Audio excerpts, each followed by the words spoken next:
Hey guys, Nick from Stoltec Moto here. Want to go over one of our new project bikes for 2023. This is a 2023 Sur Ron Ultra Bee. For those of you guys who have been following along, Sur Ron's been making electric bikes for the past few years, and they've had a lot of success with the Light Bee. The Light Bee is something that we've really grown to enjoy over the years.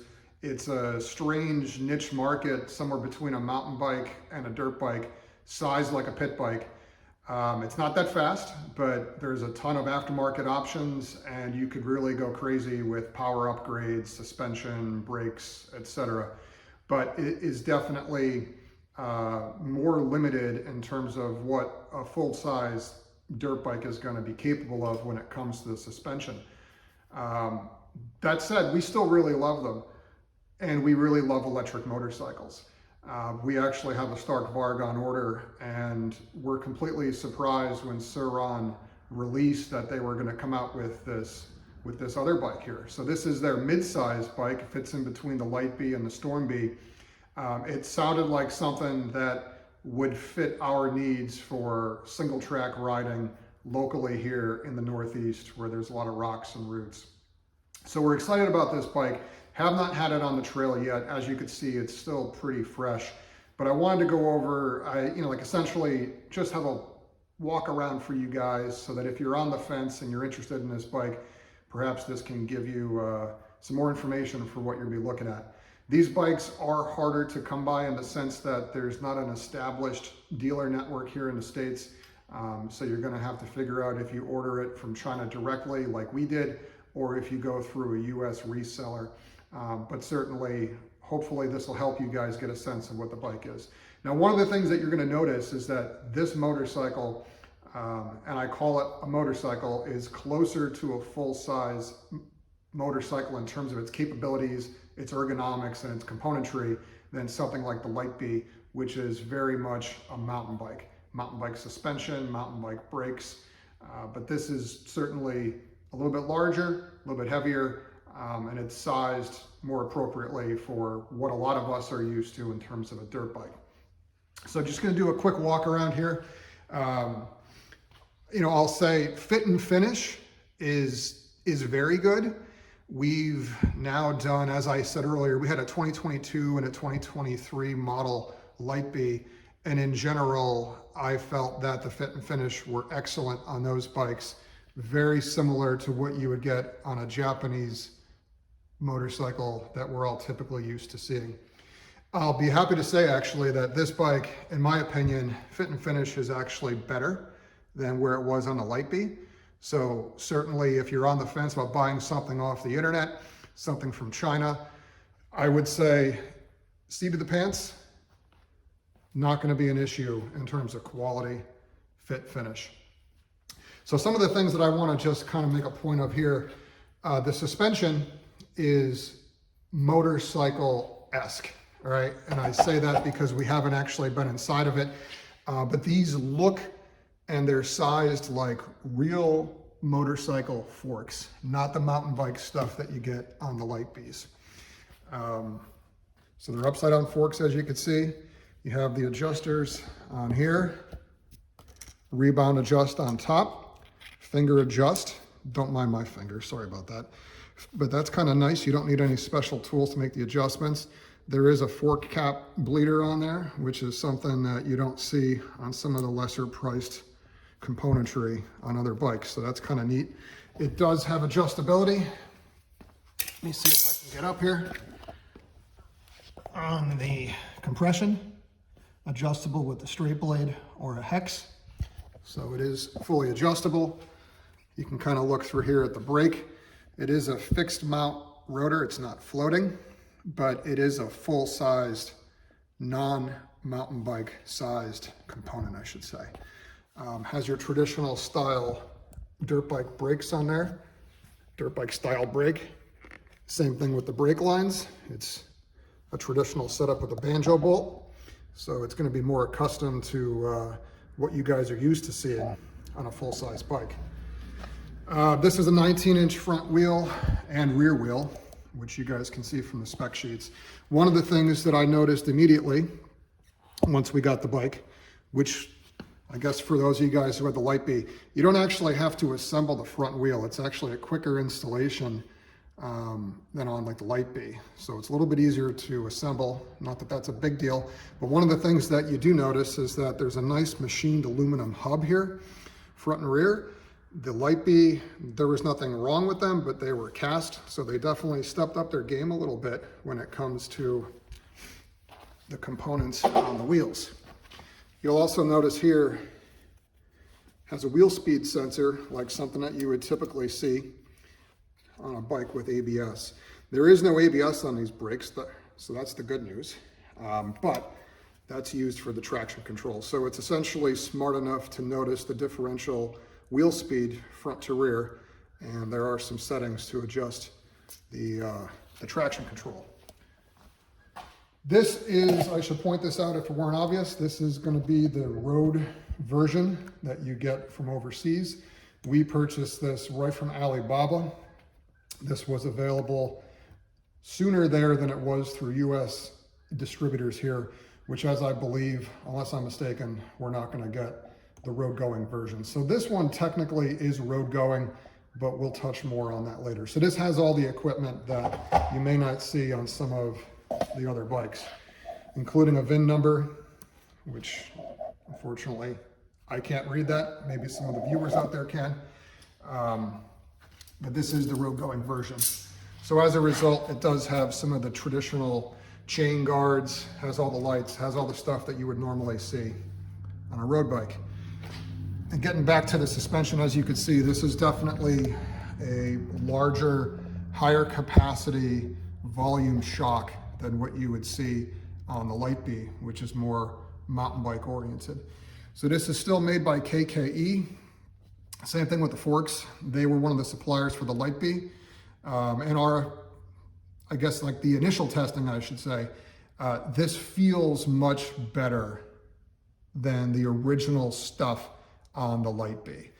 The RST Killer forks that came on the Light Bee, I think they're widely agreed upon to be garbage, and certainly if you ride them hard enough, you'll find the limitations. The upgrades that they made over the years have definitely been better. This feels at least as big of an upgrade from the early days on those other Light Bees. So we'll see how this works off-road, but certainly just some light-duty braking. Have not had any issues. It definitely has more damping. That's a 450-pound spring on it. We will probably need to make some adjustments as we go forward, but right out of the box, it's not terrible. So that's really nice, and it looks like Sur Ron is doing some sort of branding arrangement with these guys. I'm not sure how much they do for development's sake, but it's a little bit of a refined approach, I guess, from a Sur Ron standpoint.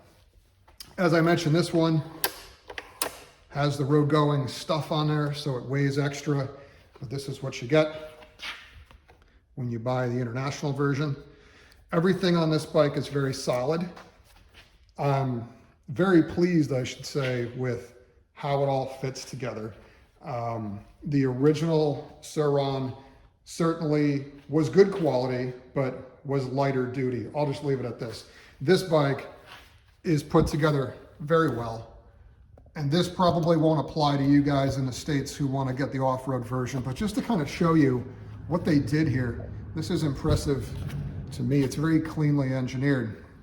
So this whole subsection that mounts the taillight assembly and turn signals is this really nice aluminum welded and cast sort of piece here, or maybe that's forged, but either way, it's a nicely made piece that actually fits on with 4 bolts, which I'll show you after I take off the seat. So 4 bolts takes this off, but what's really cool is that all the wires are routed internally. That's a very nice touch. Even on some of the more popular Japanese bikes, you don't see that.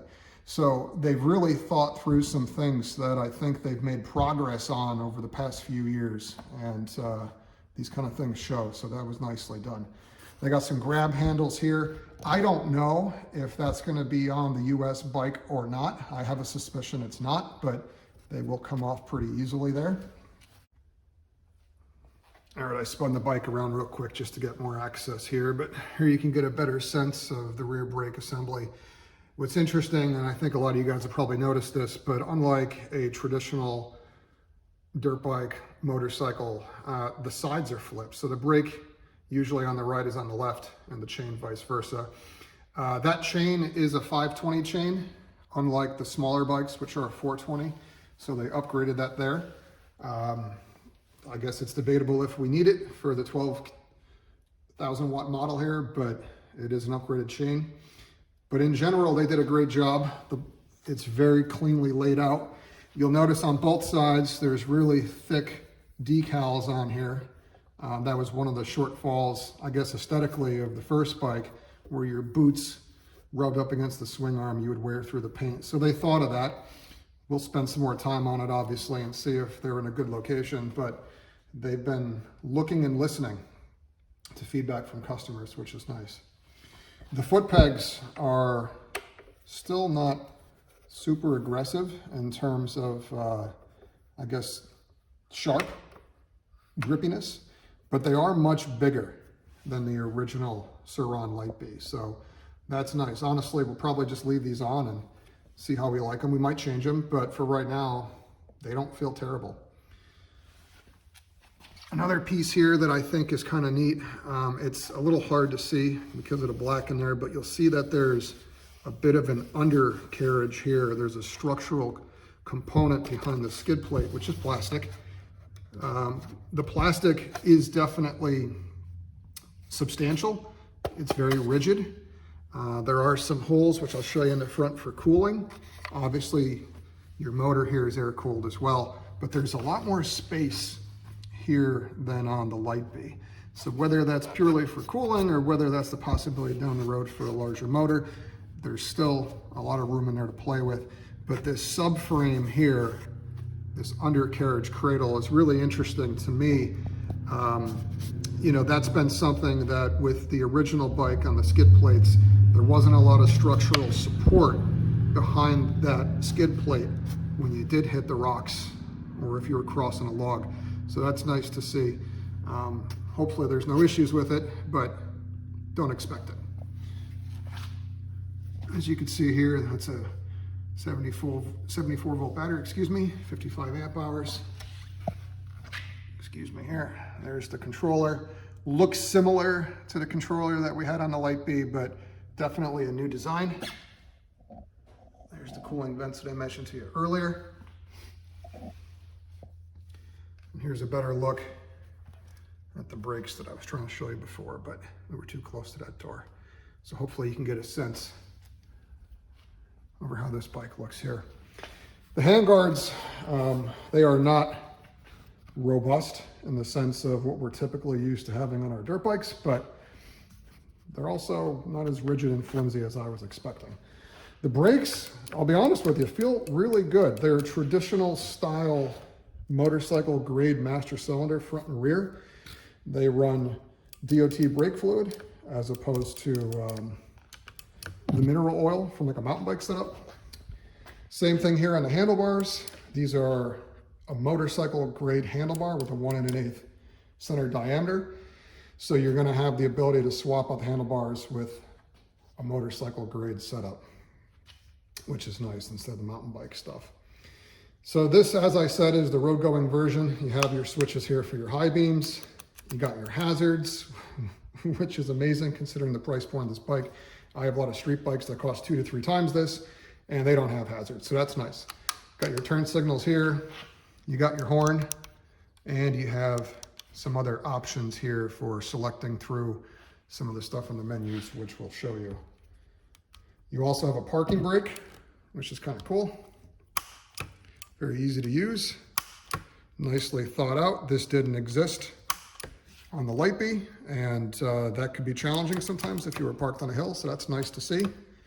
I skipped over this button, but the R&S here is really kind of neat.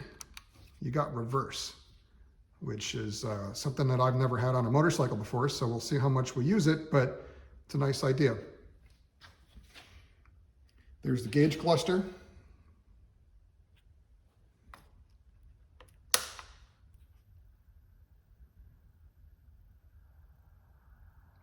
Not too much to talk about here. We'll go over the settings at some point, though not in this video. The only dig I'll give so far, honestly, as we're up front here talking about quality on this bike, everything fits very, very well on this bike, except for this. The ignition switch is a little loose. That's not going to change anything when you ride it, but that's the only piece, honestly, that jumped out at me as being anything less than high quality. Here's your kill switch. It is a little bit different of an engagement, so when you turn the bike on with the switch, step one to turn it on. Now it's ready to go. Put this thing in the run position, just like a traditional motorcycle. And then you're going to hit the ready button in the front. Once you squeeze that, you're ready to ride. It's not going to work here because the side stands down, but there's a couple extra steps there, which may or may not be of interest to you, but it's a different sort of arrangement than we used to have on the Light Bee. This model also comes with mirrors because, like I said, this is the road-going version. I put them on here just to kind of show you guys what you get. These are not going to be long for this world. All right, the seat is off, and the first thing you'll notice, the charger obviously is not on board, but there is a ton of room underneath the seat here, which excites me because you could put your spare tubes, you could put your tools, you could even put snacks or whatever you have underneath there. And what's nice is it drains, so when you get this thing wet, it's not going to hold water. That's small detail, but it's something that we'll appreciate once it's off-road. As I mentioned earlier, with those 4 bolts that I mentioned, you just take out these 4 bolts and this whole fender assembly is going to come right off. And there's all your connectors. So very well thought out that if you want to ride this thing with the lights and then take them off, it won't take you more than a few minutes to do that. Very well thought through. Underneath the seat here, you have the Sur Ron provided toolkit, which fits in there pretty well. I kind of like how that looks. And then when you take this off here, this pops up, access to your battery. Very well designed kit there. They got a little strut there which holds it up, which is kind of cool. This is all revamped from the Light Bee. Much nicer, more robust setup on the cables, which is one of the weak points on the Light Bee battery. Same style connector here for the charger, which you can access from the side. You don't need to have the top up, but this is all completely revamped here. And the battery obviously does come out to save some weight when you're trying to load this thing into your pickup truck or in your tailgate hitch, or if you just want to hot swap your batteries. There is, and I'll be honest with you, I didn't get it apart yet. There is something up in here which I believe to be maybe the GPS setup. We will be taking a look at that. I'm not sure if that is what it is or if that could even come off, but that's something that we'll be looking at.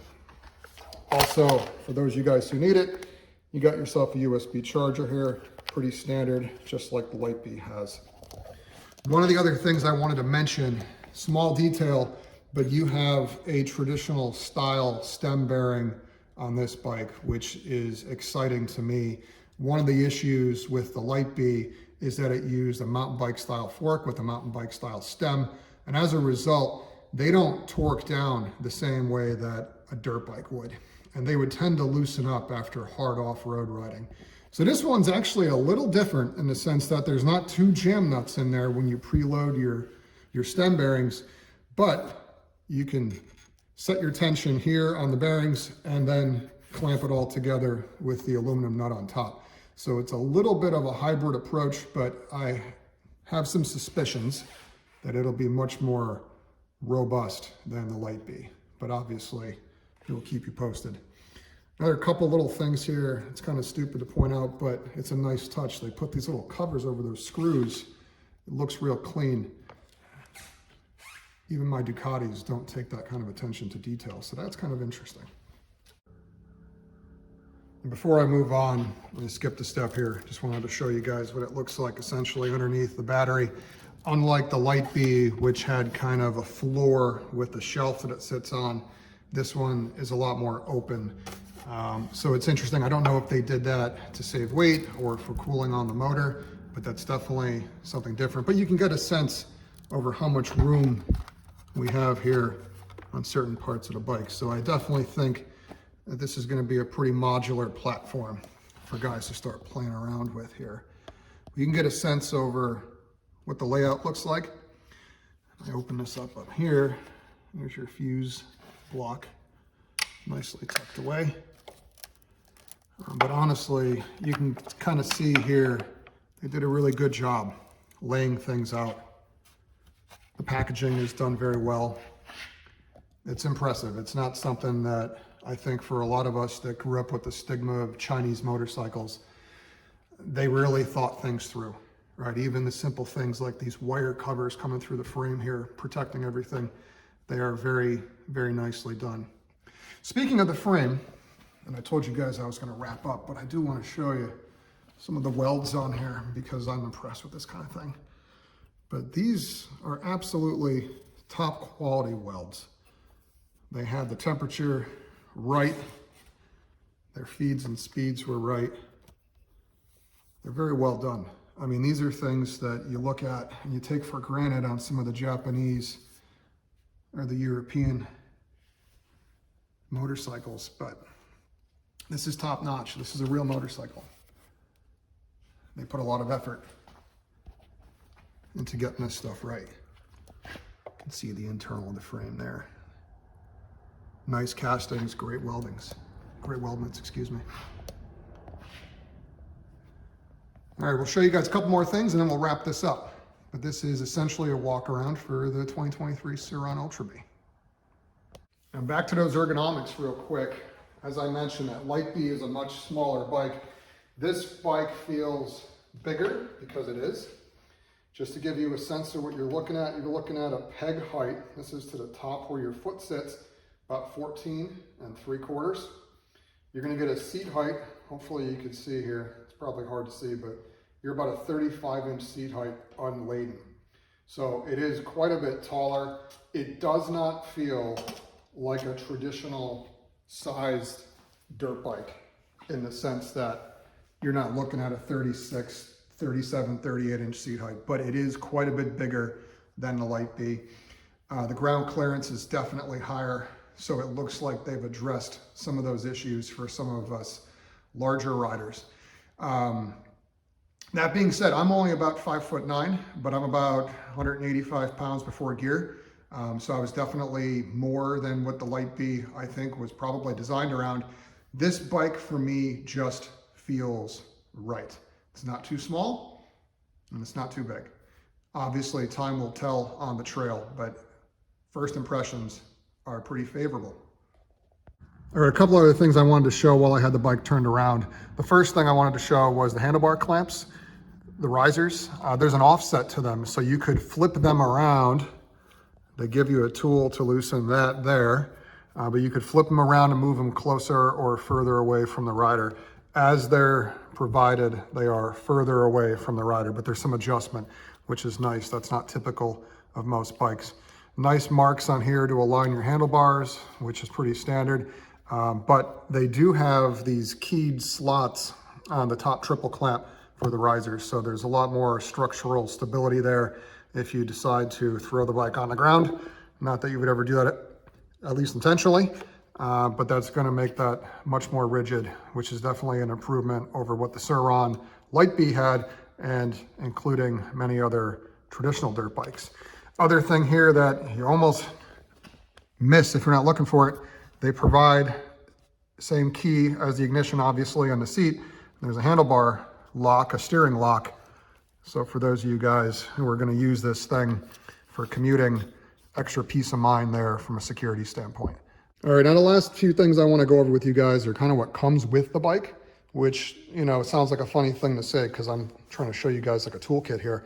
But I want to show you this because to me, they've spent the money on a few things that you don't really see on bikes that cost 2 to 3 times more. The toolkit, I don't know, fairly standard issue, but it's very well thought out. It's high quality, magnetic chuck and bits here. So anything that you're gonna need to take off parts of the bike and do some trail side work comes with the bike. That's to, I think, adjust the handlebars. which are adjustable in the stock mounts. But it's a nice kit, and it's something that, frankly, I usually take off the bike and I build my own. I'll probably leave this one on. It also comes with this plate here, which doesn't look like much, but as I showed you earlier, that tail section comes off with the fender. This essentially goes up underneath, has the recessed nuts right in it, so you could put everything back together after you take off your tail section. They also include these, your clamps for your master cylinder, so when you take off those mirrors, you're not left with a threaded hole on the top. You can replace those, so that's a nice touch. This here, I'm sure, means something to somebody.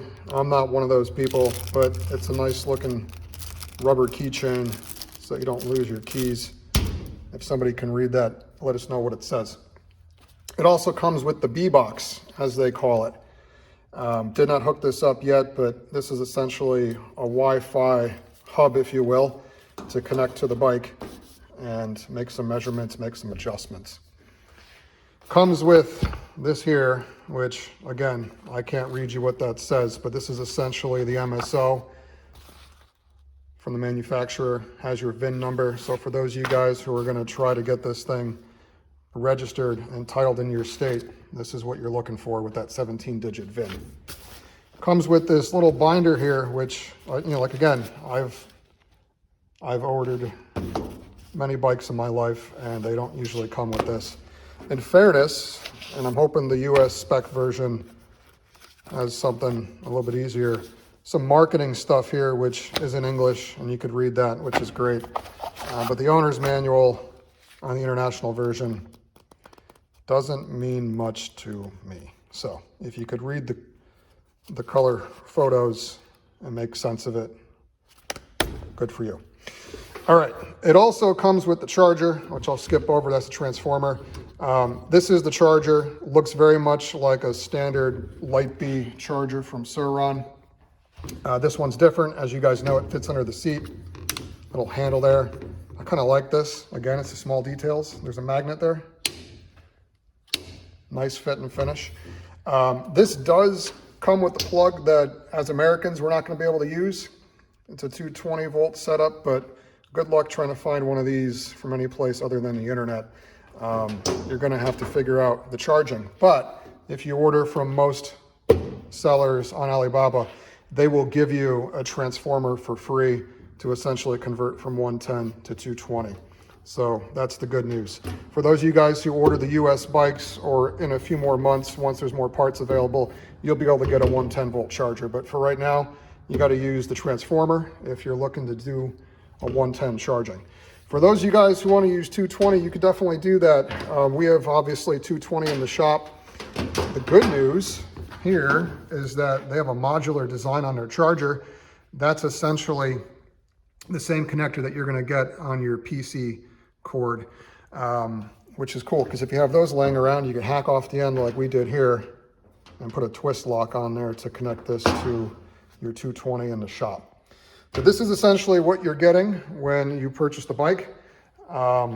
More to follow as we start to go over what we're going to do with this bike. We're going to spend time on the single track primarily, but we'll hit a couple MX tracks here and there and we'll have fun with it. So stay tuned. If you have any questions, obviously drop them in the comment section down below. And if anybody has any input that they'd want to add, things that we might have missed, feel free to mention that too. So anyway, I hope this was helpful to you guys who are thinking about spending the money on a $5,000 to $6,000 bike over the internet from China.